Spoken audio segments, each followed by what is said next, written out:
Hello there, friend. I want to share something with you that has shaped the lives of thousands of people I've spoken to, from salesmen and secretaries to executives and housewives. It's a simple idea, but it carries enormous power. Let me ask you, have you ever met someone who seemed to effortlessly attract others? Someone who made you feel valued, listened to, and seen? Not with flattery or performance, but with sincerity. Well, I'll tell you what separates those people from the rest. It's not money, not charm, and not even intelligence. It's something far more accessible. The secret to making people like you instantly and genuinely is to become genuinely interested in other people. That's it. Not pretend interest, not manipulation, but real, heartfelt interest. If you learn how to truly cultivate this, you will never be lonely again. Let me show you why it works and how it's been used by some of the most successful men in American history. One of the most important things I've ever learned about people is this. Everyone, no matter their station in life, wants to feel important. This desire is more than just a passing feeling. It's one of the deepest urges of human nature. And one of the quickest, most reliable ways to satisfy that urge in someone else is to show them you're interested in them. Not just polite, not just courteous, but genuinely interested. In my lectures and books, I've often said, you can make more friends in 2 months by becoming interested in other people than you can in 2 years by trying to get other people interested in you. That isn't just a quote. It's a truth I've seen proven over and over again. People aren't drawn to us because we're fascinating. They're drawn to us when we find them fascinating. Everyone is walking around, even if unconsciously, wearing a sign that reads, "Make me feel important." And when you respond to that, when you listen, when you remember names, when you ask about their interests, you light up a part of them that doesn't get lit up often. You make them feel heard. And in return, they begin to like you, often without even knowing why. Didn't tell you about a man who understood this principle better than most. His name was Charles M. Schwab. In the early 1900s, he became one of the first Americans to earn a salary of $1 million a year. Now, you might assume he was a genius in finance or engineering, but that wasn't it. Schwab himself admitted he had little technical knowledge. His real strength, he knew how to get along with people. Schwab had a magnetic personality, but more importantly, he had a sincere interest in others. He made it a point to smile warmly, to greet people by name, and to listen attentively to their concerns and ideas. He said, "I consider my ability to arouse enthusiasm among my people the greatest asset I possess."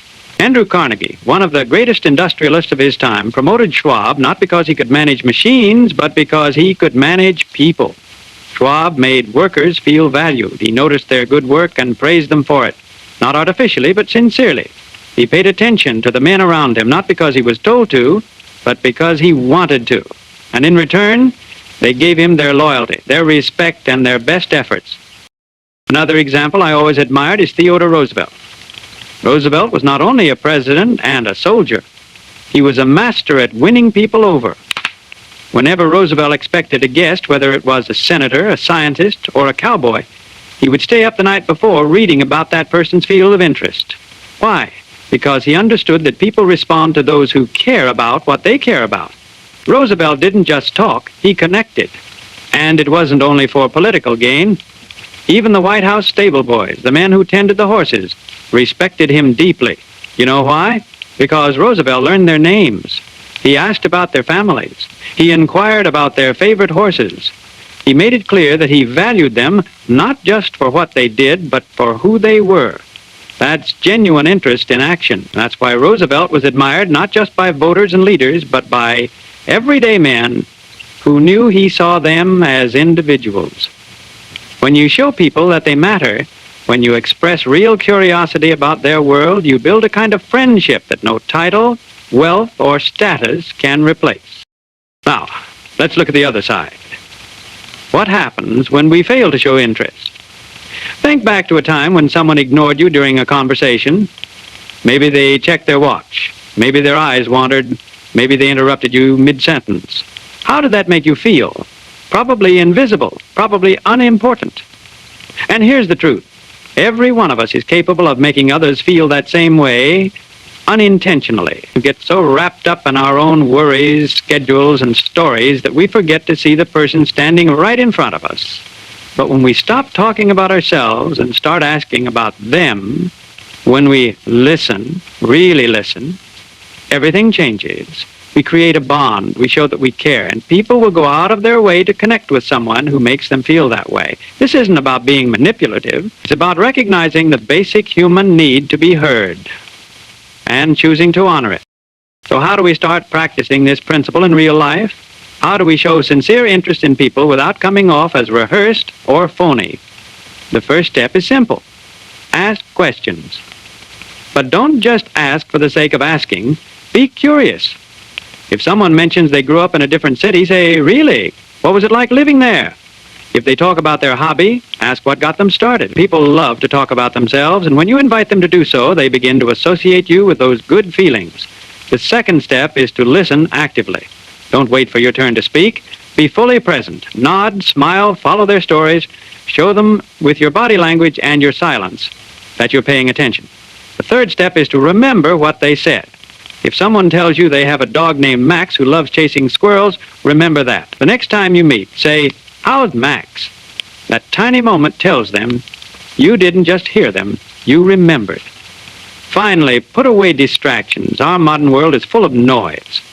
But when you give someone your full attention, no phone, no glancing at the clock, it's like giving them a rare gift, and they'll treasure it. So now you know the secret. And it's not hidden in some advanced psychology book or locked behind a paywall. It's right here in front of you, and it's always been.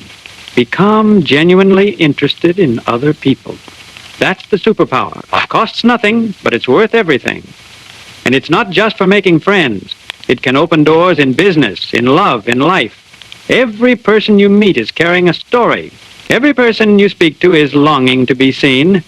All you need to do is show them that you care enough to ask. If you make this your habit, if you go into every interaction thinking, how can I learn about this person, you'll be amazed by the connections you build. It's not about being liked by everyone. It's about creating real moments of understanding. So go out today and try it and strike up a conversation. Ask a thoughtful question, show interest, not for your gain, but for their joy. And you will find, quite naturally, that they'll like you instantly. In the end, the greatest thing we can give another person is our genuine interest and attention. It costs nothing, yet it pays back 100-fold in friendships, trust, and goodwill.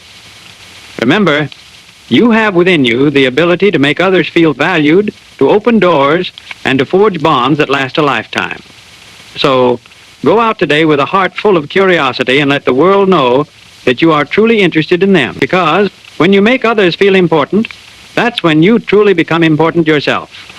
Thank you for listening, and may you find the joy of truly connecting with those around you.